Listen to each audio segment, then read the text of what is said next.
If you're looking for games where the writing truly steals the show, from emotional narratives to deep, immersive lore, then you're gonna love this list. Today, I'm diving into some of the most story-rich games that leave a lasting impression, whether they're indie gems or AAA blockbusters. By the way, I'm constantly uploading new videos, so if you want to support me, please consider liking and subscribing because it really helps. Now, let's start the list. Let's kick off this list with Disco Elysium. Now, trying to explain Disco Elysium in a way that really captures how it's special is tricky. It's not just the writing. That's a given, right? The whole game revolves around conversations, endless layers of dialogue trees where every interaction feels alive. Everyone you talk to isn't just spewing out standard NPC dialogue. They have this depth, kind of like they exist beyond the edges of what you actually see. You feel like you're meeting real people caught up in their messy, complicated lives. And then there's the protagonist. He's in a state, let's put it that way, spirals down such a reckless path. You guide him through this fog of amnesia and regret, all the while trying to solve a murder. But it's hard to stay focused because of how human everything feels. Some of the voice work here is breathtaking, almost theatrical in its delivery, making you reevaluate decisions you thought were simple. You barely notice when the dialogue morphs into philosophical treatises on poverty, addiction, failure, heavy stuff seamlessly woven into your cop duties. It's a deeply literary game, and saying that is no exaggeration. Characters reference mythology, history, and literature casually, like it's second nature. Yet, picking the game apart for story failings feels wrong because it knows exactly what it's doing. A bit of a bummer, though, is that once it's over, it's over. There's no going back, no expansions, just the bittersweet memories of matinees you wish could live on somehow.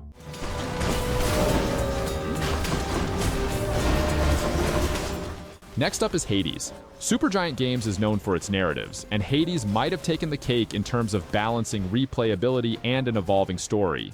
Now, it's a roguelike, right? So you expect to die a lot. Usually in games with this structure, it's hard to make a compelling ongoing narrative since you're constantly resetting. But in Hades, the dialogue and plot progression blend with each run in a way that makes the constant dying part of the story.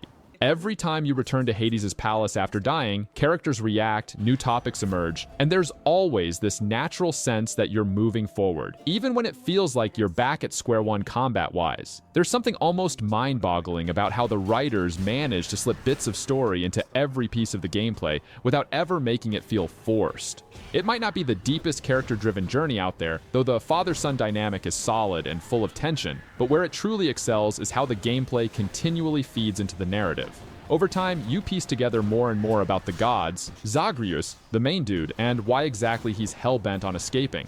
And it's paced so smoothly. Zagreus might meet Achilles or Thanatos after a run, and every short conversation feels impactful, never dragging down the pace. It keeps your curiosity piqued, always waiting to hear who's gonna show up or what secret motivates them. There's a mastery behind the curtain here, moving you forward without you fully knowing. Kind of like the game is nudging you through its own little underworld. Now, I've got to admit, Hades has the most replayability among all the other games on this list, which is really fun if you enjoy roguelike and story-driven games.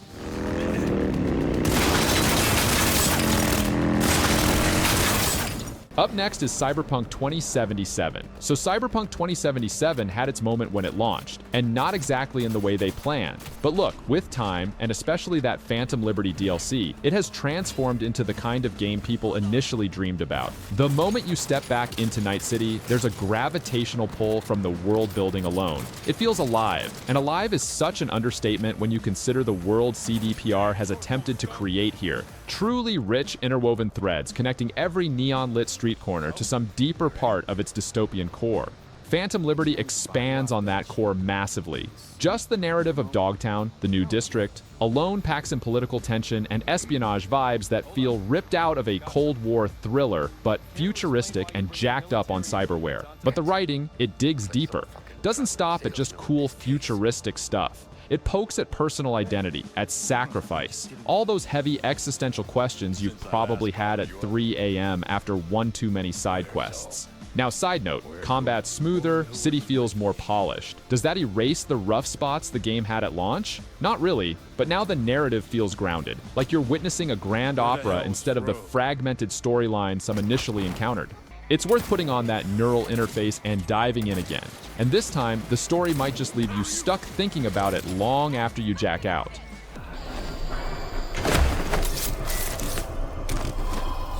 Next on the list is the Dishonored series. Dipping into the Dishonored universe means plunging into a sea of lore, thick enough that even casual conversations NPCs have while you're sneaking around could spark entire side stories in your mind. The writing here is subtle and layered, almost like an iceberg. You're seeing this sliver on top, but by reading notes, letters, or overhearing conversations, you begin to unravel the gravity of their world. And Arcane is smooth with it. They don't shove the lore in your face at all. It's optional, but if you ignore all the little notes, overheard snippets, or newspaper clippings, you're probably missing 70% of what makes the world of Dunwall or Karnaca so drenched in atmosphere. Especially in Dishonored 2, where seeing the world from two unique perspectives just adds to that richness. Corvo and Emily have their own narratives woven into the missions, highlighting different takes on vengeance, duty, and compassion. And don't get started on the outsider and all the morally gray things he dangles in front of you. The writing around his character is like this fascinating, unsettling god complex thing. The way they introduce supernatural elements to an otherwise gritty political world is so seamless, to the point you almost forget it was magical at all. Even if you're the kind of player who wants to just blast through these games by killing everything in sight, the game secretly tailors the world's tone to your decisions. The darker you go, the more oppressive the world starts to feel. That's Arcane working magic with its narrative design, where the story reflects your choices without the game having to tell you every single consequence.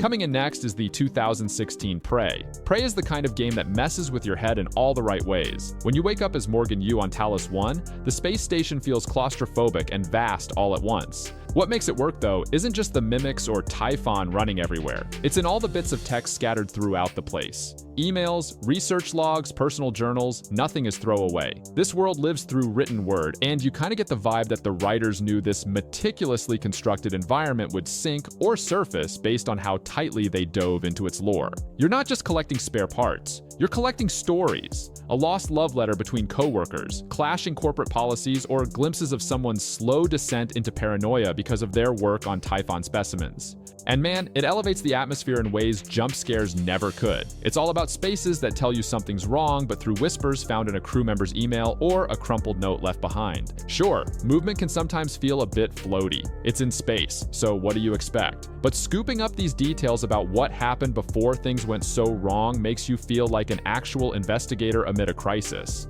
Plus, moral conundrums silently build, leaving you with tough questions just waiting for you in the next data terminal. Next up, we have Warhammer 40k Rogue Trader. So yeah, Warhammer 40k Rogue Trader is that game for people who enjoy their CRPGs on the literary side. If you've ever played the old school titles that inspired Rogue Trader, Baldur's Gate, Planescape Torment, the classics, you're right at home here. It doesn't hold your hand with flashy animations or cinematic cutscenes. The world? It's written, built entirely on words. The dialogue, the lore dumps, and the pages of decisions. It's like diving into a dense sci-fi book where you play the lead character, deciding how each chapter unfolds. This isn't a game for those who want instant gratification. You gotta sit down and read through rich descriptions of worlds, factions, and, well, just about everything you encounter.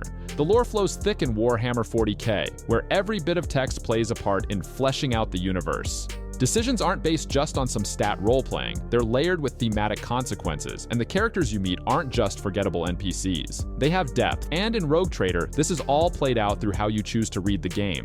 It's unlike modern gaming with flashy graphics and pre-baked cutscenes. This one wants you to sit with the story, to reflect on what's written. Reading isn't the chore here, it is the game. It feels slow, meticulous, maybe even deliberate. Like every action you take needs to be weighed in its own space-time. It's a trip into the grim, dark future expressed through pure text and choice.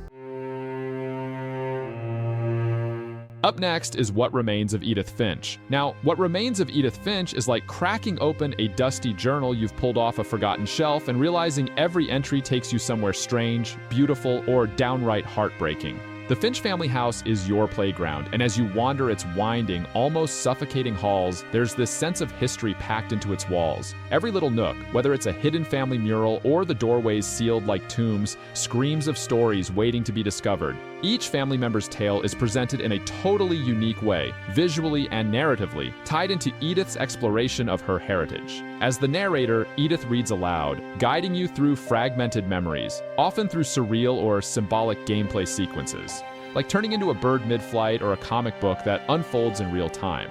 There's this deep sense of melancholy hidden under each of these moments, and it's the kind of writing that doesn't hit you over the head. Rather, it lets you interpret the meaning behind why every Finch meets such an unusual fate. Sure, there's more traditional reading interspersed, but it feels almost like a backdrop. The design lets the narration wash over you, seamlessly fitting with the gameplay like a partner in a slow waltz. And while it's a short experience, what makes it stand out is how it doesn't waste any element in telling this haunting family epic.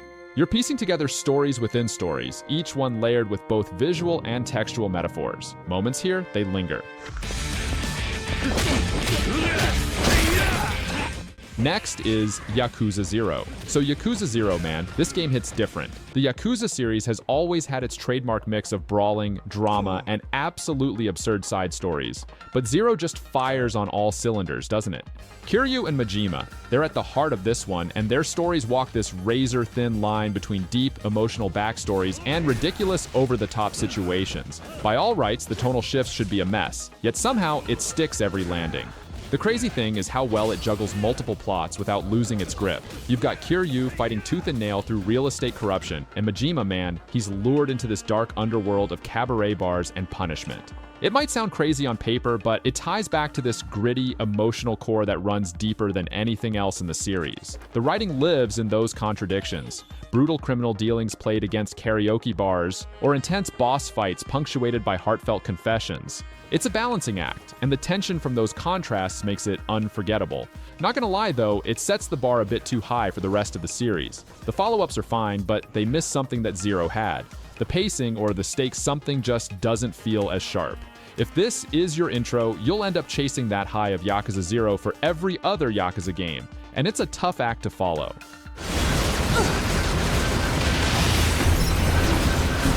Next on the list is Nier Automata. Nier Automata, man, it hurts. There's something almost indescribable about how it just sits with you after finishing it. Yoko Taro went all out here, and it's not just about clever boss battles or customizing your android buddies. The story digs deep into the kind of philosophical territory that leaves you spiraling by the end.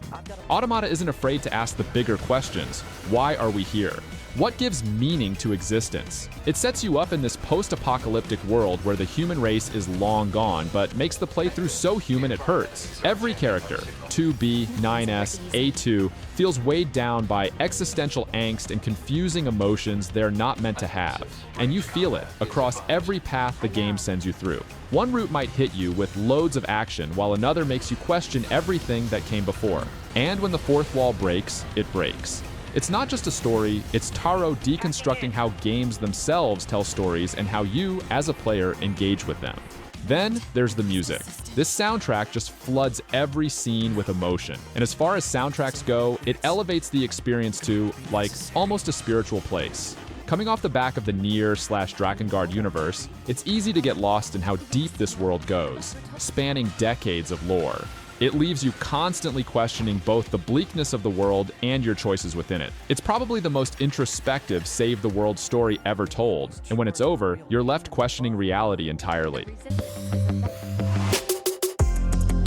Up next is Metaphor ReFantazio. This game is so fresh that it still feels like you're peeling back layers of a world you're only just beginning to understand. It's from Atlas, so expectations are high from the get-go, right? And man, they know how to craft stories that punch deep, with those darker, edgier themes wrapped in colorful, anime-inspired aesthetics. The balance they strike makes it feel like you're getting into something whimsical on the surface, only for it to drag you deep beneath that, into the heavy, philosophical stuff you're not quite ready for. The storyline in ReFantazio feels like it's digging into the classic Atlas tradition of blending the fantastical with existential dread. Like the weight of the world is being dangled over your party's heads while they explore these bizarre, dreamlike environments. The lore is already hinting at something huge, and diving into it has that familiar mix of dread and mystery, much like discovering a hidden message in an ancient text or unraveling a conspiracy you can't quite see yet. Atlas knows how to do this. What stands out here is how well everything's connected. The characters are beautifully realized, and their pathos drips through every interaction. The themes? Dark, obviously, further enhanced by fantastical creatures and kingdoms. If you've enjoyed anything Atlas has put out, whether it's their Persona series or something deeper like Shin Megami Tensei, Metaphor fits right alongside them. It's the kind of game you play knowing you're barely scratching the surface on what it really wants to say. Coming in next is Persona 4 Golden. There's something about Persona 4 Golden that hooks you. On paper, it shouldn't work so well. High school kids trying to solve a supernatural murder mystery. It sounds simple, but Persona 4 twists that setup into this never-ending spiral of intrigue where nothing feels like a given. The small-town charm of Inaba directly contrasts with the darkness lurking in its midnight fog, and the characters ride that line too, blending everyday teenage drama with the surreal. The real genius is in how the story constantly evolves, just when you're settling into a rhythm. The truth behind the mystery keeps shifting with new twists that make you think you've figured it out, until you're wrong. Every reveal adds layers to the characters too, and it's not just the plot driving the story forward, but how these relationships evolve over an entire year. The bonds you form, yeah, social links, they're important, push these people from caricatures into fully realized humans with their own deep struggles and insecurities. The blend of slice of life and supernatural thriller should feel disjointed, yet Atlus ties it all together through relatable themes: identity, fear of the unknown, and personal responsibility. By the time you uncover the truth behind the TV world murders, you've been through such an emotional roller coaster it feels like you've lived a whole other life. Sure, the pacing can get slow with all the social sim gameplay, and maybe you'll get tired of listening to Rise's navigational shoutouts, but in the end, the writing holds the game together with twists that actually keep you guessing until the very end. Up next is Firewatch. Firewatch is one of those games where if you're in it for the journey, you're gonna have yourself a unique experience. From the moment you take control of Henry and step into the wild, isolated beauty of the Wyoming wilderness, you feel this overwhelming sense of being there. The narrative isn't filled with massive plot twists or intense action sequences, and honestly, it doesn't need to be. It's small, personal, and deeply human, like you're invited into someone else's life for a little while to unpack all their hidden baggage. The relationship you build with Delilah, your only connection to the world outside that vast forest, is a masterclass in writing. It's dialogue heavy, sure, but it never feels forced. You discover more about these characters with each passing day. And as the mystery about strange occurrences unfolds, you find yourself just as caught up in their ordinary lives as in the bigger story.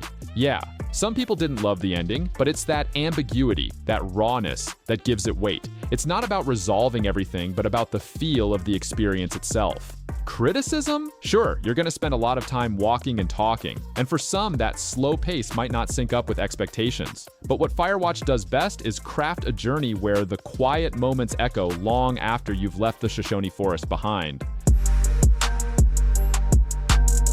Up next, we have Spec Ops: The Line. Spec Ops: The Line hits on a whole other level. That game sticks with you, like really sticks. On the surface, it looked like it was just another military shooter, and if you went into it thinking that, you were in for a serious surprise. It's one of those titles that plays on your own assumptions. You think you know the score, you think you're doing what a hero does, but slowly it twists everything into this deep psychological narrative that throws so many shades of gray into war and morality. The writing here is intense. Every decision forces you to face the question of what's right, what's wrong, and whether it even matters in the chaos of conflict. Captain Walker, the main guy, seems to slip further with each chapter, and by the end, you're left questioning your role too. The game makes you complicit in some of the horrors on display. It's that reflection of real-world conflicts and moral decay that really put it in a league of its own. Unfortunate side note though, finding a copy now, not easy. It's been pulled from digital stores like Steam and GOG due to license issues. Probably requires a bit of hunting around these days to track down a physical copy. A shame really, because Spec Ops deserves to be played by more people, if only for how it breaks apart the cookie-cutter expectations of a military shooter and does its own hauntingly introspective thing. That empty Dubai setting, the sandstorms, the questions left unanswered, it all eats away at you long after you dump the controller. Coming in next is Death Stranding. Death Stranding is Kojima at his weirdest, and yet his most human. On the surface, you've got these names: Deadman, Heartman, Fragile, and they sound straight out of a comic book fever dream. Then there's the whole mechanic of being a post-apocalyptic delivery guy, balancing boxes over mountainous terrain while avoiding invisible ghosts and literal rain that ages you. It's bizarre for sure, but what's wild is how much you start caring for these people. Kojima's been doing this from way back in Metal Gear Solid, making the most outlandish characters feel real. He piles on the ridiculous, but the core of each character is often so relatable. Sam Porter Bridges, despite being a dude who totes a crying baby in a jar and fights beach-dwelling monsters, is just just lonely. He's dealing with isolation, with pain, with connections that have frayed or never existed in the first place. The whole idea of being alone in a broken world and trying bit by bit to rebuild it, there's something familiar in that struggle, even if the world around Sam is pure sci-fi chaos. Admittedly, the dialogue can get long-winded, and there's no doubt that some of Kojima's metaphors feel heavy-handed. They leave very little to the imagination. But even when the writing verges on silly, there's this sincerity behind it that makes you lean in rather than roll your eyes. Kojima knows his characters, and by extension, makes you know them in a way that matters. Up next is Soma. Soma doesn't need countless hours of introduction or character build-up to hit you right in the core of your being. It throws you into a world that's crumbling, not just physically, but spiritually and ethically. Where so many horrors lurk in other post-apocalyptic tales, Soma is haunting because the questions it forces you to confront aren't about surviving terrifying monsters. They're about what it means to be human. Throughout your time in this underwater research facility, crawling with rogue AI and echoes of a dead civilization, the writing stays intimate and deliberate. The story unravels with every experience, dragging you deeper into the moral decay of the station. You get situations where it's no longer right versus wrong, but rather questioning if those two ideas even exist anymore. Simon, your protagonist, is not sure what to trust about his own reality, and his unsettling journey reveals that maybe you shouldn't trust him either. The game makes you pause, question every decision, and confront some heavy ethical questions as you interact with the scattered remnants of what's essentially human consciousness trapped inside machines. There's a subtle beauty in how Soma keeps everything quiet. No deep emotional explosions, no oversized narrative punches. It's just the kind of raw, philosophical terror that leaves you staring at the screen, unsure how to move forward. Next is a Plague Tale series. The A Plague Tale series goes for historically grounded suffering, blending it with almost supernatural horrors, and from the start, you're pulled into this oppressive world. The plague itself couldn't feel more present. Swarming rats are this near-constant, absolutely terrifying reminder that the world's gone wrong, like really wrong. It's dark, no doubt. War, death, disease, it's everywhere. Yet the real story is how these two siblings, Amicia and Hugo, hold on to each other through it all.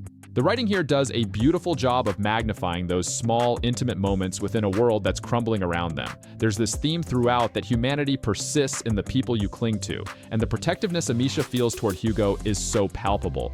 Watching Amicia's fierce determination contrasts with Hugo's innocence. It just makes everything hit harder when the world's despair keeps chipping away at them. The way A Plague Tale tackles the theme of innocence being corrupted by circumstances, especially in Requiem, really elevates the story. You feel it when Hugo struggles with his power over these swarms of rats, and there's this deep, twisted sorrow in watching a child wrestle with things no child should have to. The pacing? It might feel slow, especially if you're not into all the stealth bits, but the emotional weight of every perfectly placed conversation makes it worth every calculated step.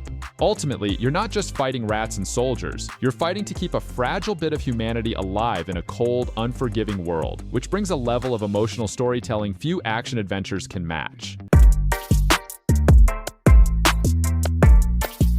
Next, we've got Control. Control really understands how to make its world feel lived in. Everything you pick up, from memos to recordings, feels organic, like they actually belong in that space.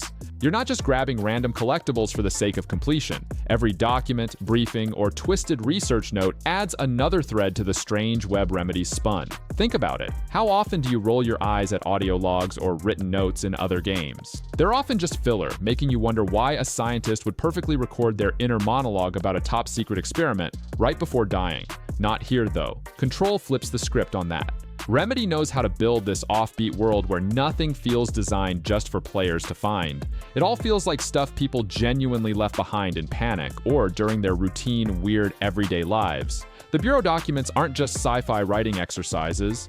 They're crafted with enough thought that even a mundane office memo adds weight to the absurdity of the Federal Bureau of Control. And there's this whole atmosphere throughout the game that lets the narrative slip into some unusual, sometimes unsettling places without losing the player. What helps a lot is that Remedy isn't tied down by some sanitized, market-tested publisher. Being free to make riskier, more niche design choices, it shows.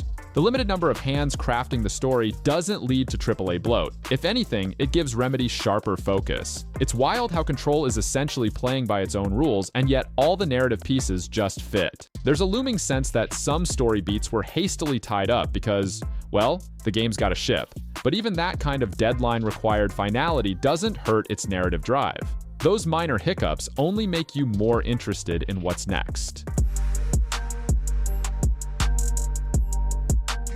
Time for a change of pace with Pentiment. This one has a vibe all its own. Pentiment is, without a doubt, one of those rare gems that deserves so much more recognition than it ever got. It's a criminally underrated game, seemingly lost in the shuffle of bigger, more bombastic titles. Yet, what Obsidian crafted here is pure narrative gold. Imagine a setting that places you smack in the middle of 16th century Bavaria, living the life of Andreas Mahler, a scribe dealing with murder mysteries, social unrest, and religious tension. It sounds niche, and it is, but that's where the magic happens. Pentiment doesn't shy away from leaning into this historical richness, and in doing so, it creates a narrative that feels completely unique. The writing is also sharp. Dialogues reflect the tension of the time, whether someone's talking about revolution, corruption, or even just daily life. The characters are steeped in this sense of historical realism, making each interaction feel like it's been pulled from the pages of a forgotten manuscript. There's a depth to conversations, choices, and consequences. And yeah, there's no big flashy combat system here. The uniqueness of Pentiment lies in how quiet the experience is. It doesn't need spectacle. It trusts its narrative, its characters, and its setting to carry it forward. And that's why it's a shame it flew under the radar. Here's a game so confident in just telling a story. Slow-paced, thoughtful, morally gray, and it ends up being lost in time, much like the books it draws from. Trust me, you need to play it. Every choice, every dialogue branch feels like a brushstroke in an evolving narrative painting, where each detail matters. It's a deep dive into history, and few games make you feel like part of the world as Pentiment does. Let's not forget about The Last of Us Part 1. The story in The Last of Us Part 1 is tight, taut even. Every moment feels like it's been meticulously crafted to hit emotions just the right way. Compared to Part 2, where things get heavier, more sprawling, there's something more precise about how Part 1 unfolds. You're on this journey with Joel and Ellie, and there's a rhythm to it. This seamless transition between quiet moments of character bonding and sheer chaos that keeps you neck deep in the game's emotional stakes. Part 1 doesn't give you a ton of time to catch your breath, but when it does, it's those moments that stick with you. A silent look, a cracked joke, the weight of loss in Joel's eyes. And it's written in a way that almost every decision feels essential. There's no room for unnecessary beats. By keeping the story intimate, Part 1 is packed with raw, human moments that tug at you. It's this density in the storytelling that makes the world feel both epic and deeply personal. Many players felt something shift in Part 2, with a heavier emphasis on ambiguity and moral degradation. While that created a lot of conversation, Part 1 just felt complete. It's like a masterclass in pacing and character arcs. There's not much negative here, but maybe in retrospect, Ellie's role could feel slightly passive at times. More of a piece in Joel's emotional puzzle.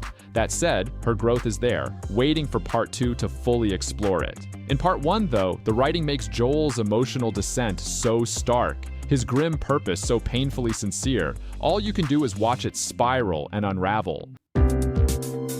Wrapping up the list with Red Dead Redemption 2, a game that's a true masterpiece in its own right. Red Dead Redemption 2 might be the one game on this list that doesn't need defending to make its case. It's already widely recognized as that game when it comes to writing, world building, and thematic richness. The sheer attention to detail put into every character, every conversation, every landscape, it speaks to how Rockstar crafted something that's a slow burn, but in a way that feels incredibly somber and poetic. From Arthur's journey, marked by loyalty and impending doom, to the fragile collapsing hope of Dutch, the game isn't just telling you a story, it's inviting you to live through it. Compared to most other games, Red Dead Redemption 2 feels deliberate. It almost doesn't care about modern game pacing at all. No rush, no forcing players through linear corridors. It lets you linger, explore, and sink into every side character's story. And that's exactly where this game thrives. Mundane moments of traveling camp to camp are where you get some of the best, deeply felt character interactions. Arthur isn't just any protagonist. He's got layers, complexities, contradictions, and with each new interaction, you see another facet of him get exposed or stripped away. Some might say it's a popular response to call out Red Dead 2 for its writing, but it's there for a reason. It's incredibly thematic in that Western tragedy way.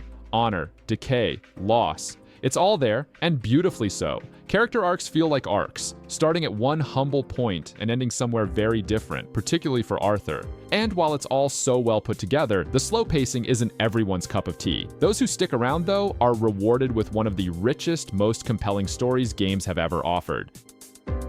That's the list. Hopefully you found some new games to check out or old favorites to revisit. If you enjoyed this video, don't forget to like and subscribe for more videos like this. Thanks for watching and see you in the next video.